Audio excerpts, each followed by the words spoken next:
Hello everyone, नमस्कार, जय Shri Krishna. Welcome to astro daily life में आप सभी का स्वागत है। अगर आप नए हैं तो चैनल को सब्सक्राइब ज़रूर करें और अगर वीडियो अच्छा लगे तो लाइक करना ना भूलें। अगर आप कुछ पूछना चाहते हैं या फिर अपनी कुंडली दिखाना चाहते हैं, अपनी कुंडली बनवाना चाहते हैं तो मुझसे संपर्क कर सकते हैं। ऑनलाइन के थ्रू, वीडियो कॉलिंग के थ्रू आप मुझसे बात कर सकते हैं। बात करेंगे आज केतु के गोचर के बारे में। राहु के बारे में हमने बात किया। मैंने राहु का लॉन्ग वीडियो भी बृहस्पति में जो है डाला हुआ है, आप जाके देख सकते हैं चैनल के मुख्य पेज पे।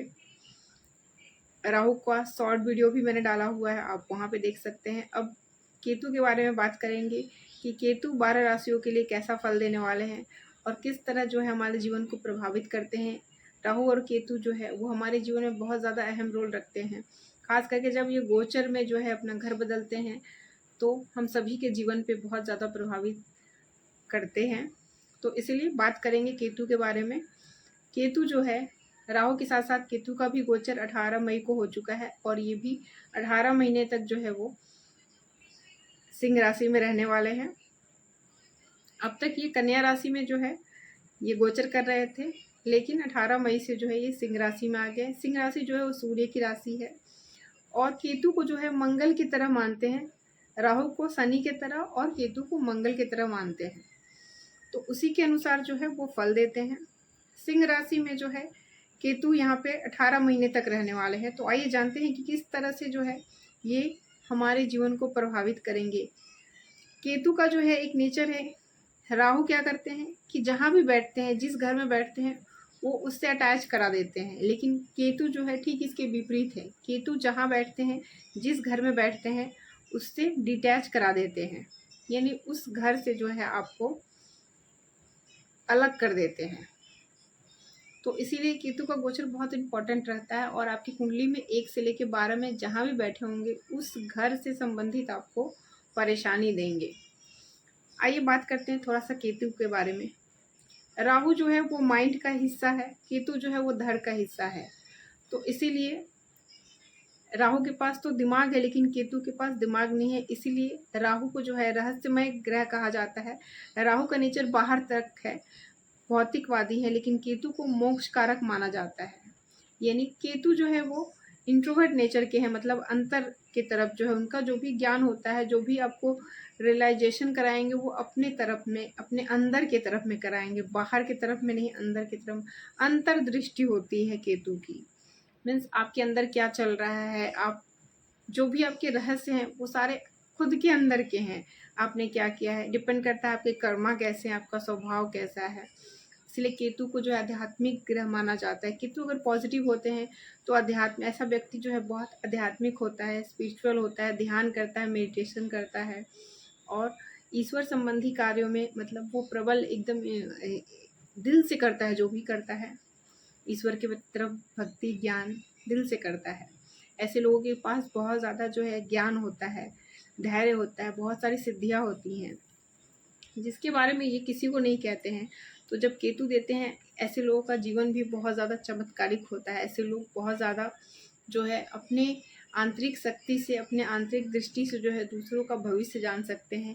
केतु अगर अच्छे होते हैं तो ऐसे लोग अच्छे ज्योतिष होते हैं, अच्छे जानकार होते हैं ज्योतिष के, आध्यात्मिक विद्या के, तांत्रिक विद्या के, तंत्र सा हर तरह के इनके पास जो है रहस्य विद्या का जो है ज्ञान होता है।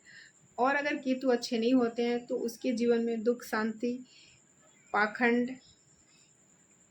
हर चीज में बाधा उत्पन्न करते हैं और किसी भी कार्य में सिद्धि नहीं होने देते। ऐसे लोग जो है बहुत ज़्यादा जो है दुष्ट प्रवृत्ति के हो जाते हैं, यहाँ तक कि दूसरों का जो है बुरा चाहने वाले, जलन, ईर्ष्या, भूत प्रेत बाधा में फंसे रहना, पाखंड करना, दूसरों को जो है घात करना, विश्वासघात करना, जीवन में जितने भी हानि होते हैं, दुर्घटनाएं होती हैं, दुख, अशांति, क्लेश का कारण वो सारे जो है केतु अगर अच्छे नहीं होते हैं तो ऐसे लोग कभी किसी काम में जो है सक्सेस नहीं होते हैं और पाखंड में ही अपना जीवन को जो है पूरा बिता देते हैं। तो इसीलिए अच्छे और बुरे केतु के ऊपर डिपेंड करता है। सकारात्मक होंगे तो अच्छे फल देते हैं और अच्छे नहीं होंगे तो बुरा फल देते हैं। खराब केतु वाले जो है आपको ऐसे भी लोग मिलेंगे, ऐसे भी महापुरुष होंगे जो बहुत ज़्यादा पाखंड करते हैं, दिखावा करते हैं, कहेंगे कुछ करेंगे कुछ, लेकिन अगर केतु अच्छे होते तो ऐसे लोग बहुत सच्चे दिल से जो है वो आपकी मदद करेंगे। सिद्धि प्राप्त कोई बाबा हो सकते हैं, महापुरुष हो सकते हैं, ऐसे लोगों के आपके दर्शन होंगे कि आपके जीवन में बदलाव आ जाएगा, क्योंकि केतु एक चमत्कारिक ग्रह माना जाता है। तो आइए जानते हैं कि सभी राशियों के लिए किस तरह के फायदे या नुकसान देने वाले हैं। सबसे पहले बात करेंगे मेष, वृष, मिथुन और कर्क राशि के बारे में बात करेंगे कि इन लोगों के लिए जो है कैसा रहने वाला है। सबसे पहले मेष से शुरुआत करेंगे। 5वें घर में केतु जो है इनके लिए अच्छा फल देंगे, इसीलिए इस समय जो है ईश्वर आराधना करने के लिए इनके लिए बहुत ही अच्छा समय है। अपनी बुद्धि को जो है आंतरिक दृष्टि से लगाएं, अपने अंदर की तरफ अपने सेल्फ कॉन्फिडेंस को बढ़ाएं। संतान प्राप्ति के योग बनाएंगे, संतान से सुख प्राप्ति के योग बनाएंगे। जो स्टूडेंट है इस समय अगर पढ़ते हैं तो उन्हें बहुत ज़्यादा फायदा होगा। और इसके अलावा जो है 5वें में जब भी केतु होते हैं तो पेट संबंधी जो है परेशानियां देते हैं, तो स्वास्थ्य का ध्यान रखें। तो पेट में दर्द हो सकता है, कोई गुप्त रोग भी इस समय जो है प्रकट हो सकता है। 5वें वाले केतु जो होते हैं ऐसे लोगों को थोड़ी बहुत जो है भूलने की भी बीमारी हो जाती है, सामानों को रख के भूलना। तो इसीलिए गणेश जी की ज़रूर आप जो है आराधना करें तो आपको इन 18 महीने में लाभ होगा। गणेश जी को दुर्वा अर्पित करें और गणेश जी को ज़रूर याद करें, ताकि जो केतु संबंधी जो नेगेटिविटी जो है वो आपके जीवन से दूर होगी। 5वें के केतु जो है आपको बुद्धि खोलेंगे, बुद्धि से जुड़े कार्य जो लोग भी कर रहे हैं उनके लिए समय बहुत ही अच्छा रहने वाला है। केतु आपको बताएंगे, 5वें वाले केतु जो है वो ईश्वर संबंधी ज्ञान देंगे। अगर आप ध्यान करते हैं तो ध्यान की तरफ जाएंगे, ईश्वर आराधना, ईश्वर भक्ति, आंतरिक नेचर में मतलब इंट्रोवर्ट। अगर आपकी जो यात्रा होगी वो आप खुद को समझ पाएंगे, अपने मन को समझ पाएंगे, आपकी चाहत क्या है वो समझ पाएंगे। तो मेष राशि के लिए ये केतु का गोचर जो है इसी तरह का रहने वाला है। अब ये डिपेंड करता है कि क्या आपके कुंडली में भी क्या 5वें घर में केतु बैठे हैं या फिर कहाँ बैठे हैं। अब बात करेंगे वृष राशि वालों के लिए जो गोचर हो रहा है ये उनके 4थे घर में हो रहा है। तो इसीलिए सुख में अगर अच्छे हैं तो आपके सुख में वृद्धि करेंगे। आपका इस समय जो है आपके घर के सुखों में, घर के व्यक्तियों में बहुत सारी समस्याएं होंगी और वो समस्याएं ठीक भी होंगी। तो अब ये डिपेंड करता है कि किस तरह के होंगे। माता से जो है आपकी अनबन भी हो सकती है, फिर कभी रिलेशन अच्छा भी हो सकता है। तो माता के सुख में वृद्धि करेंगे। अगर आपके 4थे घर में बैठे हैं तो डेफिनेटली कुछ ना कुछ परेशानी लेके आएंगे। 4थे घर के केतु बहुत अच्छे नहीं माने जाते हैं, सुख में जो है कमी लाते हैं। सुख संबंधी कार्यों में जो है अगर आप इस समय जो है कोई भी कार्य करना चाहते हैं, क्योंकि 4था घर जो हमारे सुख का होता है, यहाँ से हम माता का सुख का विचार करते हैं, सुख का विचार करते हैं, घर का विचार करते हैं, भूमि का, इन सब कार्यों को जो है बाधा के साथ संपन्न करेंगे केतु। अगर अच्छे होंगे तो, नहीं तो इन सभी कार्यों में जो है आपको बाधा मिलेगी और जब तक यहाँ पे रहेंगे इन सभी को लेके जो है आपको दुख और अशांति देते रहेंगे। अब बात करेंगे मिथुन राशि वालों के लिए, ये गोचर उनके 3रे घर में हो रहा है। 3रे घर में जो है राहु अच्छे रहेंगे। आपका जो भी ज्ञान होगा, लोगों से आपको ज्ञान मिलेगा। आपके भाई बहन से जो है इस समय आपके रिश्ते इस तरह के हो जाएंगे कि आप समझ पाएंगे कि एक्चुअली वो आपसे क्या चाहते हैं, आप उनसे क्या चाहते हैं। आपका साहस पराक्रम जो है खुद के लिए होगा, आप खुद के लिए परिश्रम करेंगे, खुद के लिए मेहनत करेंगे, खुद को समझेंगे, आप अपने लिए खड़े होंगे। तो ये 3रे वाले जो गोचर है मिथुन राशि के लिए, ये राहु केतु का गोचर अच्छा रहने वाला है।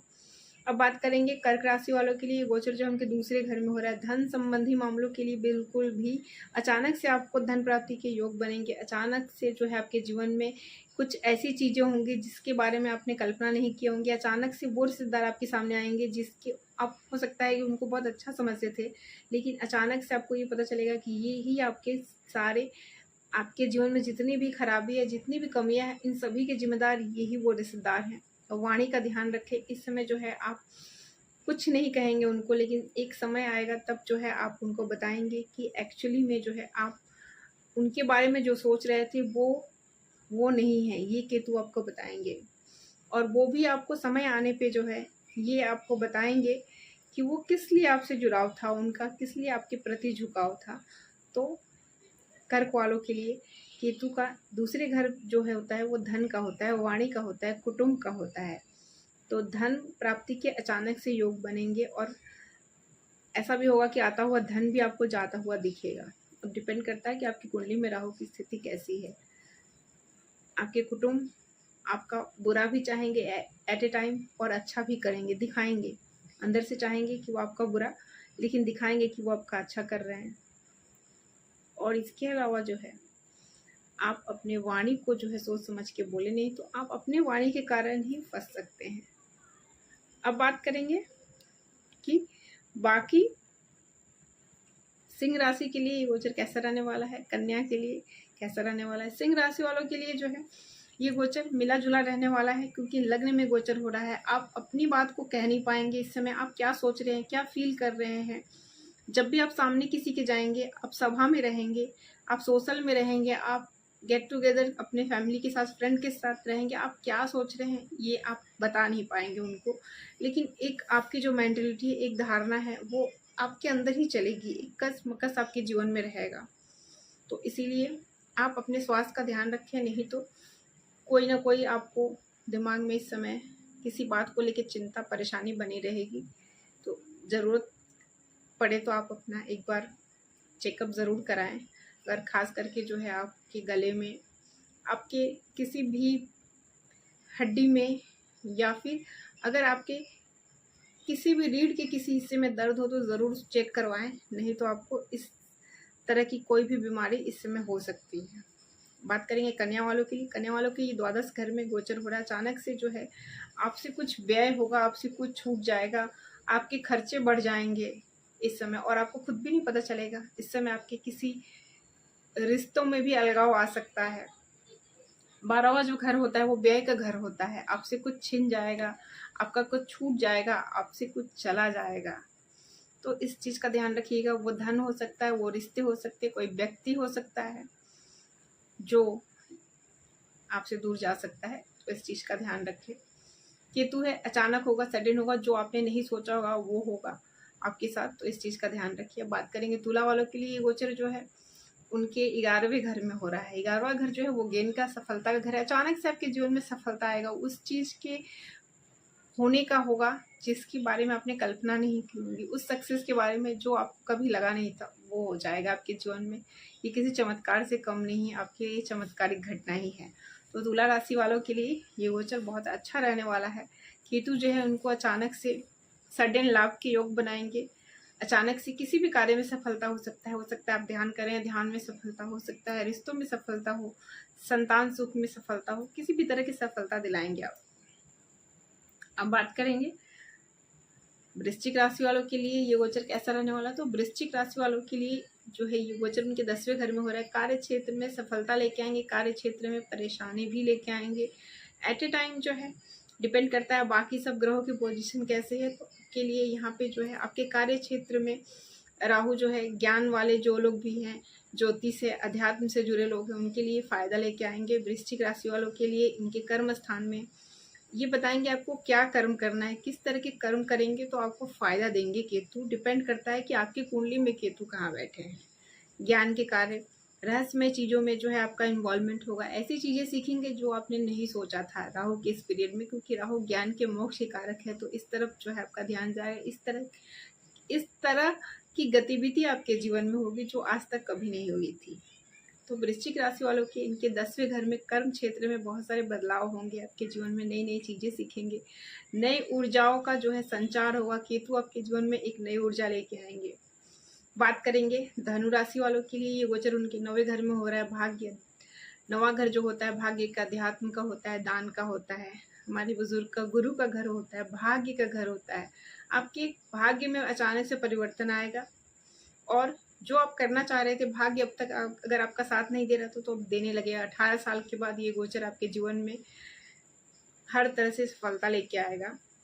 हालांकि ये गोचर सबसे ज़्यादा इम्पोर्टेंट है कि अगर आप आध्यात्मिक व्यक्ति हैं, आप ईश्वर की तरफ जाना चाहते हैं, स्पिरिचुअली अगर आप कुछ अचीव करना चाहते हैं, तो ये गोचर आपके लिए बहुत अच्छा रहने वाला है। भौतिक दृष्टिकोण से बहुत अच्छा गोचर आपके लिए नहीं रहने वाला है। अब बात करेंगे मकर वालों के लिए। मकर वालों के लिए गोचर जो है उनके 8वें घर में हो रहा है। 8वां घर जो है वो हमारे गूढ़ रहस्यों का होता है, तंत्र का, सिद्धि का और ऑकल्ट साइंस का होता है, ज्योतिष का होता है, ज्ञान का होता है, गुप्त विद्याओं का होता है। तो आप हो सकता है इस समय आप सोचेंगे कि क्या मुझे इन सभी चीज़ों में इंटरेस्ट है, क्या मुझे इन सब चीज़ों में यकीन करना चाहिए। आपके जीवन में अचानक से कोई दुर्घटना हो सकती है, अचानक से आपके जीवन से कोई चीज़ जा सकती है, अचानक से आपको धन प्राप्ति के भी योग है, अचानक से आपके धन के छीन जाने का भी योग बन रहा है। डिपेंड करता है कि राहु आपके पर्सनल चार्ट में कैसे हैं। तो इन सभी चीज़ों का अचानक से कोई आपको धोखा भी दे सकता है, अचानक से आप पे कोई मुसीबत भी आ सकती है। इन सभी चीज़ों का ध्यान रखिएगा। इस समय बात करेंगे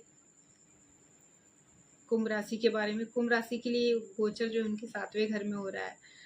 7वां घर जो है आपके लाइफ पार्टनर का, बिजनेस पार्टनर का है। ध्यान रखिएगा आपके लाइफ पार्टनर के साथ जो है इस समय क्या होगा, उनके दिमाग में क्या चल रहा है, ये आप भी नहीं पता लगा पाएंगे।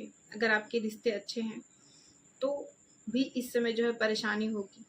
कुछ रहस्य हो सकता है, कुछ राज आपको इस समय जो है देखने को, सुनने को मिलेगा। शंकाएं बढ़ जाएंगी, आपके रिश्ते में जो है इस समय प्रॉब्लम दिख सकती है। तो कोशिश करें कि प्रॉब्लम को बहुत ज़्यादा ना बढ़ाएं, क्योंकि ये कुछ ना कुछ लेके जो है आपके जीवन में परेशानी रहेगी। खास करके बिजनेस में भी अचानक से कुछ ना कुछ परेशानी इस समय देखने को मिलेगी। उस तरह से बिजनेस आपका नहीं चलेगा जिस तरह आप चाहते हैं। राहु आपको बताएंगे कमी क्या है। राहु का मतलब ये ज्ञान बताएंगे। राहु का मतलब जो है वो बताते हैं। सॉरी, मैं केतु का बात कर रही हूँ, बीच बीच में राहु आ ही जाते हैं। तो केतु आपको बताएंगे कि एक्चुअली में बिजनेस आप कर रहे हैं तो क्या कर रहे हैं, है ना। केतु ज्ञान मतलब आपके अंतर ज्ञान को लेके आते हैं, वो जिस पे आपका कभी दिमाग नहीं जाता है। तो बिजनेस में कोई कमी होगी, केतु उसको उजागर करेंगे, आपको हाईलाइट करेंगे कि ये चीज़ें गलत है, ये चीज़ें ऐसी होनी चाहिए, तो ज़्यादा अच्छा रहेगा। तो अगर उस तरह के बदलाव करते हैं, उस तरह आप करते हैं, तो केतु का गोचर आपके लिए अच्छा रहने वाला है कुंभ राशि के लिए। नहीं तो बिजनेस में लाइफ पार्टनर से समस्याएं बनी रहेंगी। तो अच्छी होंगी कि चीज़ों को समझे आप, है ना। बात करेंगे अब इसके बाद कुंभ के बाद मीन राशि की।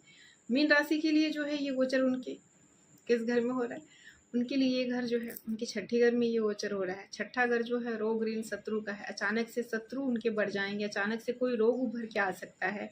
अचानक से जो है इस समय खास करके देखिएगा कि इस समय उनकी पहले से अगर कोई लोग उनके बहुत पीछे पड़े हुए थे, तो इस समय वो खुल के सामने आएंगे, खुल के वार करेंगे। चाहे उनके शत्रु हो, रोग हो, सब कुछ जो है अचानक से उभर के सामने आ जाएगा। अचानक से इनके जीवन में इतनी परेशानी, बाधाएं आ जाएंगी। तो मीन राशि के लिए गोचर बहुत अच्छा नहीं है, समस्याएं लेके आएगा। 18 महीने के समय जो है अप डाउन होते रहेंगे, जब बाकी ग्रहों के पोजीशन के ऊपर डिपेंड करता है। लेकिन ये मान के चले कि बहुत अच्छा समय आपके लिए नहीं है, काफ़ी संघर्ष वाला समय रहेगा।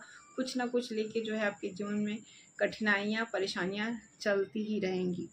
अब जानते हैं कि केतु के लिए क्या उपाय करें। आप सभी राशि के लोग, आपके कुंडली में अगर अच्छे नहीं है केतु, तो उपाय करें। सबसे अच्छा है कि केतु के बीज मंत्र का जाप करें। मैं डिस्क्रिप्शन में जो है